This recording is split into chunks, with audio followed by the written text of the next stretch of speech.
On May 28, 1828, a 16-year-old boy mysteriously appeared in Nuremberg, Bavaria.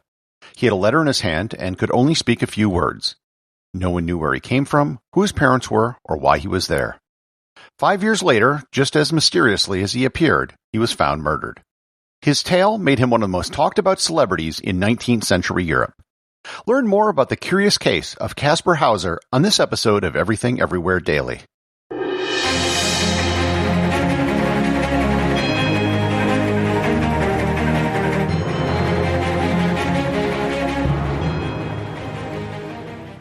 This episode is brought to you by the Travel Photography Academy. Have you ever been on a trip and wondered why your photos don't turn out like the images you see in travel magazines? If you're going to spend thousands of dollars on a trip and hundreds to thousands of dollars on a camera, you owe it to yourself to get the highest quality images from your trip. That's why I created the Travel Photography Academy. I set out to travel around the world in 2007 with an expensive camera, and I had no idea how to use it. As I traveled around the world, I taught myself the art of travel photography, eventually mastering it to a point where I was named Travel Photographer of the Year 3 times in North America.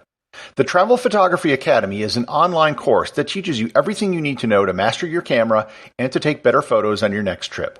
To improve your photography and to get better images on your next trip, visit travelphotographyacademy.com or click in the link in the show notes.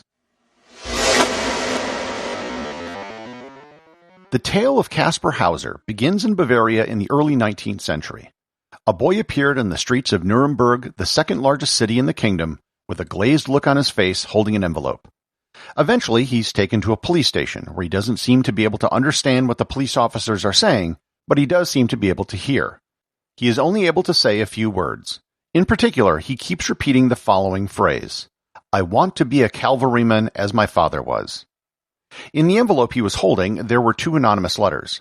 The first was written by someone who claimed that he found the boy at his doorstep on October 7, 1812, and that he was kept in his home the entire time and never allowed to leave. The letter suggested that the boy should become a cavalryman, or if not, quote, "if he isn't good for anything, the captain must either kill him or hang him in the chimney," unquote. The second letter, written in the same hand, claimed to be from his mother and said that his father was a cavalryman in the 6th Regiment and had died. When the police began to guide his hand to make an X on the police report, the boy was able to write a name, Kaspar Hauser. Thus began one of the most mysterious episodes of the entire 19th century. Kaspar seemed to have no sense of how to behave in a civilized society. He preferred to eat bread and water over meat and vegetables. He couldn't speak more than a few words. He could say a few prayers, but it wasn't sure that he actually knew what they meant. The bottom of his feet were smooth, like a baby who hadn't grown up accustomed to walking. The police didn't know what to do with him, so he was arrested for vagrancy and placed in jail. In jail, he exhibited even more odd traits. He had a difficult time reacting to most sensory experiences, like the smell of cooked food. When shown a mirror, he was very confused as to what was happening or how it worked. He looked for the person in the mirror, but couldn't find them. Eventually, his jailer, Andreas Hiltel, took him home to live with his family. There, he would play with his son, who taught him how to speak. He also received many visitors who wanted to see him, including the Nuremberg mayor, Bürgermeister Binder, who came by almost every day. He also had frequent visits from a local schoolteacher named Friedrich Daumer. While his language abilities were improving, over several weeks the mayor was able to piece together his story of where he came from. And this is where it gets weirder. The commonly held belief that Kaspar was raised in the wild was wrong. Kaspar told him that he had spent his entire life in a small cell, only occasionally taken out to be washed and to have his hair and nails cut, and this was usually done when he was drugged or unconscious. He was fed nothing more than bread and water for most of his life. During most of his imprisonment, he never saw a single person. During the end of his captivity, a man in black appeared who hid his face. He taught him to write his name, although he didn't know what it meant. He also taught him the phrase, "I want to be a cavalryman as my father was," and he didn't even know what that meant. After 2 months, he went to live with the teacher who visited him, Herr Daumer. He found an advocate and a local attorney, Paul Johann Anselm Ritter von Feuerbach, who worked on his behalf. He was eventually adopted by the entire community of Nuremberg, who donated money for his support and education. Kaspar was a quick learner. He took to drawing and learned how to read. During this time, he became a cause célèbre. Newspapers all over Europe began reporting on him, and he became the hottest subject amongst both the common folk and the aristocracy. Not surprisingly, rumors began to circulate about his origin.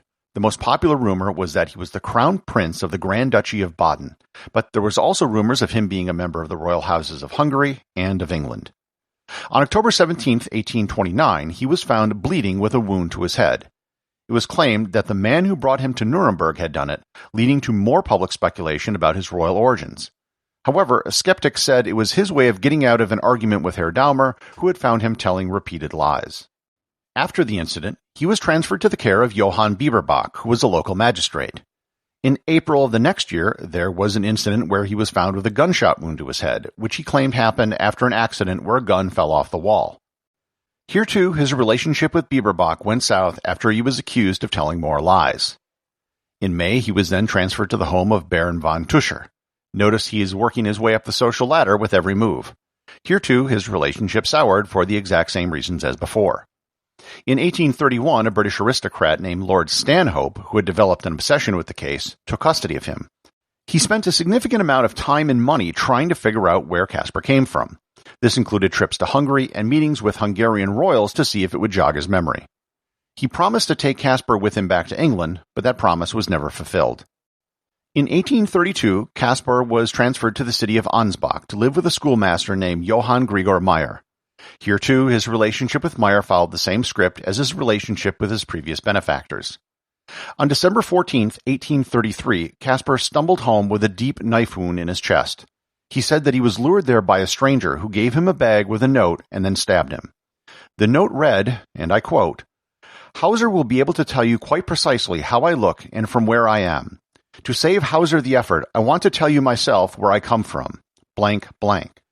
I come from blank, blank, blank, the Bavarian border, blank, blank, on the river, blank, blank, blank, blank, blank.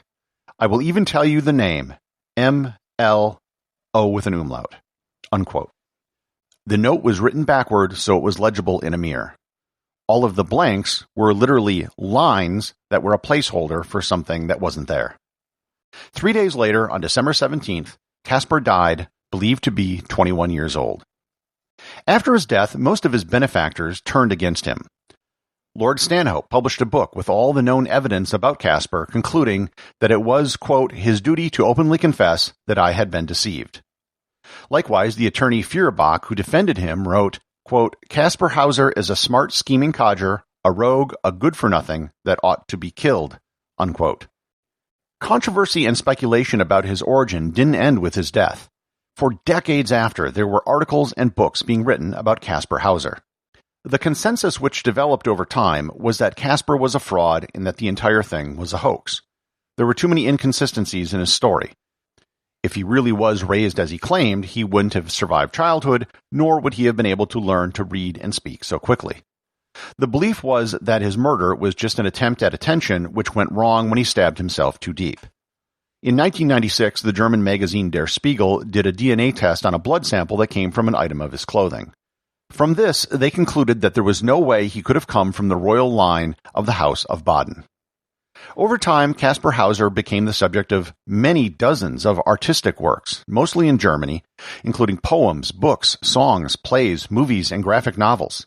He was also used as the basis for characters in many other fictional works. He has been referenced in clinical psychology, where there is a Kaspar Hauser syndrome and a Kaspar Hauser experiment where you can raise an offspring away from members of its own species. Kaspar was buried in Ansbach. His tombstone reads, "Here lies Kaspar Hauser, a riddle of his time. His birth was unknown, his death mysterious." Executive producer of Everything Everywhere Daily is James Makala. Today's listener review comes from Jidhat in the United States. They write, "Super, always interesting, always informative. Well done podcast. Varied subjects, you'll never know what you'll hear, but it'll be good. Outstanding." Well, thank you very much, Jidhat, and thanks to all of you who listen. Remember, if you leave a 5-star review over on Apple Podcasts, I'll read your review on the air.